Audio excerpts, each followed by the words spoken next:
dia. De repente, alguns alimentos são transformados em heróis ou vilões da dieta.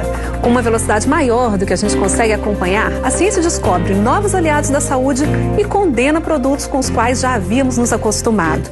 Hoje, nossa convidada é a nutricionista Rafaela Cordeiro e ela vai tirar nossas dúvidas sobre 2 alimentos, o açúcar e o açaí. A frutinha roxa caiu no gosto do povo há pouco tempo e agora é oferecida em uma loja a cada esquina. Já o açúcar veio para o Brasil junto com as caravelas portuguesas e como é difícil a gente se livrar dele. Rafaela, bom dia. Bom dia. A regra para o açúcar é quanto menos melhor?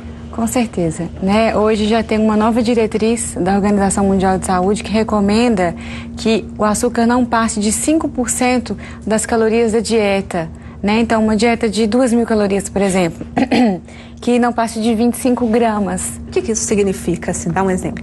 Pois é, aí que tá, né? Porque aí a gente tem que contar com esse açúcar, por exemplo, se a gente for pensar, o açúcar que está embutido no alimento. Mas se fosse só o açúcar mesmo, né, propriamente dito, a gente poderia pensar em mais ou menos 2 colheres de sobremesa cheias, por exemplo, tá? Ou aquele sachêzinho de açúcar, cada sachê daquele que a gente encontra na rua, por exemplo, no restaurante, numa lanchonete, tem 5 gramas. 5 sachês daquele dariam essa quantidade de 25 gramas. Então é muito pouco, mas é o que eu disse. Além desse açúcar que a gente está vendo, né, que às vezes a gente adiciona ou deixa de adicionar, tem muito açúcar também embutido no alimento que a gente muitas vezes nem faz ideia. Em quais alimentos, por exemplo, que tem açúcar? Por exemplo, a gente sabe, né, os alimentos doces, por exemplo, né, a gente sabe que tem açúcar. Mas açúcar na indústria, ele é usado para dar paladar, para dar consistência. Então, não só coisas doces, digamos, óbvias, que tem açúcar. Ketchup, por exemplo, tem açúcar, né? Por exemplo, o molho inglês leva açúcar. Então, tem muita coisa que tem açúcar que a gente nem imagina. Agora, o açúcar dentro das categorias de alimentos, ele é um carboidrato, é fonte de energia. Sim. Ele deve ser usado como uma fonte de energia? Tipo assim, não é fundamental, digamos, né? Pode sim, é uma fonte de energia, um carboidrato de rápida absorção, tá?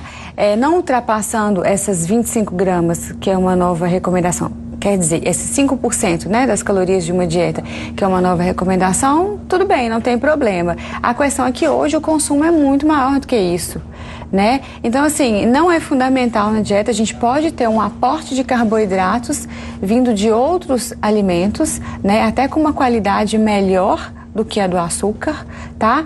Mas, desde que ele não seja em excesso, né, não tem problema. E o excesso hoje é acima de 5%. O açúcar, ele dá pra gente uma resposta rápida de bem-estar, não é isso? Isso, exatamente. Ele tem uma absorção rápida. E aí, né, ele tem essa liberação de hormônios do bem-estar também de forma rápida, né? Mas como ele tem essa absorção rápida, a queda dele no sangue também é muito rápida.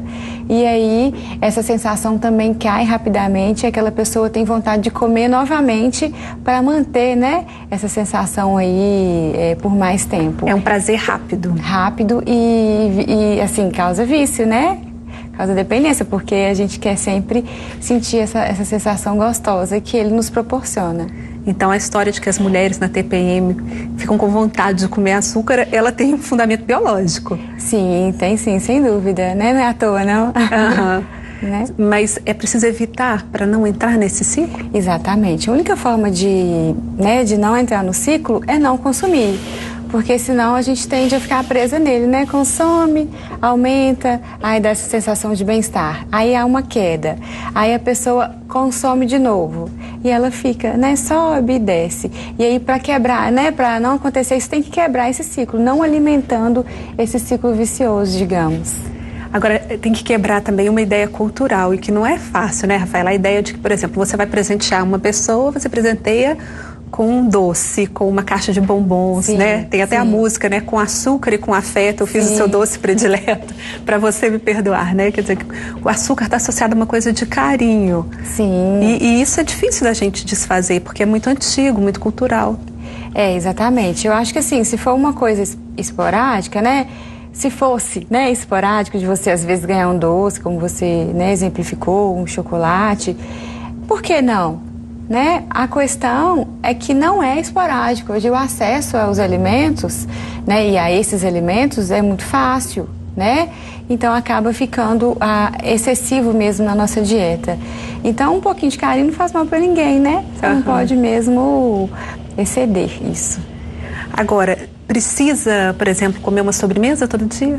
Não precisa e nem deve, né? Que a gente já está falando aqui, até se a pessoa, né, ficar comendo demais sobremesa, ela vai entrar nesse ciclo e vai querer comer cada vez mais. Então, na verdade, sobremesas, o próprio açúcar, como a gente está dizendo, ele não acrescenta. Ele tem calorias, mas não tem nutrientes realmente que são importantes, tá? Como eu disse, essas calorias, esses carboidratos, a gente busca de outras fontes muito mais interessantes, que podem ser ricas em nutrientes, coisa que o açúcar não é, né? No geral, não, tá? Então, é isso. Agora, olha só, dentro do quadro da obesidade que cresce, que preocupa hoje como um problema de saúde pública, qual que é o tamanho aí da participação do açúcar? É grande, né? Porque aí é o que a gente está dizendo, são os alimentos que contêm esse açúcar, né? Lógico que tem outros contribuintes também. Tem os alimentos que contêm muita gordura, às vezes que contêm os dois, né? Tem o sedentarismo, tem a predisposição também, que isso também tem que ser levado em conta, a genética da pessoa. Mas a contribuição desses alimentos açucarados na dieta hoje, ela é muito grande. E com certeza é um dos responsáveis pela causa da obesidade tão presente nos dias de hoje. E tem até o problema da cárie, né? Sim, também, né? Então, assim, o excesso do açúcar pode trazer inúmeros problemas, né? A médio e longo prazo mesmo. Agora, se a gente for escolher um açúcar para consumir, a pessoa que não abre mão de um cafezinho adoçado, vale a pena trocar o açúcar que a gente está acostumada a usar, o açúcar branco comum? Sim, porque o açúcar branco, por exemplo, refinado, para ele ficar daquela cor, ele passou por muitos processos químicos, né? Porque é mais aceitável aquele açúcar branquinho, fininho, ele é muito mais bonito, realmente. Então, ele, digamos que é o pior, digamos, dos açúcares, tá? Então, se for para escolher, escolha um açúcar mais bruto, mais integral, como o mascavo, por exemplo. Ah, tá, mas, por exemplo, trocar o açúcar refinado pelo açúcar cristal já é vantagem? Já é vantagem, né? O processo químico que o açúcar cristal passou é um pouco menor do que o processamento que o refinado passou. E aí, a gente tem ainda o açúcar demerara, que é muito parecido com o açúcar cristal. Ele é um tom um pouquinho mais amarelado do que o açúcar cristal. E ele tem um pouco mais de nutrientes também, né, em relação ao outro.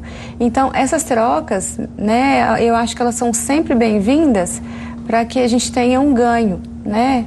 Porque se você consegue trocar um açúcar tipo um refinado por um que seja um mascavo, né? O mascavo, como eu disse, ele é mais bruto, então ele possui um pouco mais de nutrientes que vem da cana, por exemplo. Então ele se torna uma opção mais interessante. Mas a gente só não pode esquecer que é tudo açúcar. No final, é tudo açúcar e entra nessa conta aí dos 5% das calorias da dieta, né? Então, porque eu tenho a impressão que o mascavo, a gente precisa de mais quantidade para ter o mesmo paladar. Sim. Aí vai colocando muito, não adianta, né? Sim, realmente, ele tem um poder adoçante um pouco menor, né? Só que aí ele também é mais nutritivo. Então, e dosar também, sabe? O paladar, o nosso paladar, ele acostuma. Então, se você hoje usa uma colherzinha de café, por exemplo, de açúcar no seu café, e se você amanhã coloca 2 porque você achou que não ficou bom, daqui a pouco você está colocando 3. Então, não coloque 2, mantenha em uma para você acostumar suas papilas gustativas que estão na língua a esse sabor. Agora, também tem açúcar em outros alimentos, e aí são açúcares saudáveis, né? Das frutas, por exemplo. Ah, sim, são outros tipos, né? São carboidratos também, né? Desse grupo dos carboidratos, mas são açúcares melhores, né? Com absorção diferente, né? E aí vem com nutrientes. Como eu disse, dá pra gente buscar essa energia em outros alimentos muito mais interessantes para a nossa saúde. Então, o açúcar mesmo, propriamente dito, se torna dispensável. Um suco de fruta, por exemplo, natural. Não adoçar, o ideal é esse. Como eu disse, as papilas acostumam. Então, inicialmente, você pode achar um pouco ácido, talvez, vai depender da fruta, ou um pouco sem doce, né? Daí é só você insistir nisso aí, que daqui a pouco você está sentindo o gosto da fruta e saboreando coisas que você nem imaginava. E o mel? Vale a pena usar o mel para substituir açúcar? Vale a pena usar o mel. Entra nessa proposta de trocas, dependendo do açúcar, né? Que ele é muito químico, pelo mel. Só que, mais uma vez, também a sacarose, né? Então, cuidado aí com a quantidade. Não pode ser livre também, né? Diabéticos, por exemplo, não podem consumir. Aham. E tem um horário que se a gente quiser muito consumir açúcar, tem uma forma melhor, não é isso? Por exemplo, comendo depois das refeições é melhor do que no meio do dia, por exemplo, porque a absorção seria mais lenta no organismo. Na verdade, né, uma refeição completa, ela interfere nessa absorção, obviamente, né? Porque cada alimento tem um nutriente, né? Os nutrientes têm tempo de absorção diferentes. Então, pode ajudar dessa forma, que aí você vai ter uma absorção mais lenta e aí não vai ter pico de glicemia e pico de insulina, que pode aí, a médio e longo prazo, né? Isso não é agudo, trazer problemas. Uhum. E você acha, Rafaela, que vale a pena, por exemplo, aqueles pais que proíbem que os filhos consumam qualquer tipo de açúcar até determinada idade? Eu acho. Como eu disse, sim, eu acho que o açúcar não acrescenta, sabe? Ele acrescenta sabor, né? É uma delícia, como você falou, tem todo um toque de ternura naquilo que é doce, um conforto, né? Só que eu acho, assim, que deve evitar o máximo que puder. É lógico que muitas vezes não tem como a gente ficar livre. Vai dar um biscoito, por exemplo, um biscoito simples, né? Às vezes tem açúcar na composição, não tem como isolar completamente, mas também não precisa dar um suco com açúcar. A criança, ela vem com tudo, digamos, neutro. E a gente, né, como se fosse um livro em branco, e a gente é que vai dando para ela, vai escrevendo esse livro. Então, os alimentos que a gente vai oferecendo para ela, ela vai conhecendo e vai desenvolvendo as papilas também, conforme esse contato com a alimentação. Então, se você ficar dando coisas doces demais, ela vai preferir o doce também. É uma questão de contato logo, de preferência, entendeu? Então, tem que evitar. Até os 3 anos há o desenvolvimento dessa parte, né? Dessa parte das papilas gustativas. Então, cuidado com esse momento, porque o que você apresentar demais, a tendência, obviamente, que não é regra, né? É que essa criança passe na vida adulta a ter preferência por aquilo que ela conheceu lá atrás.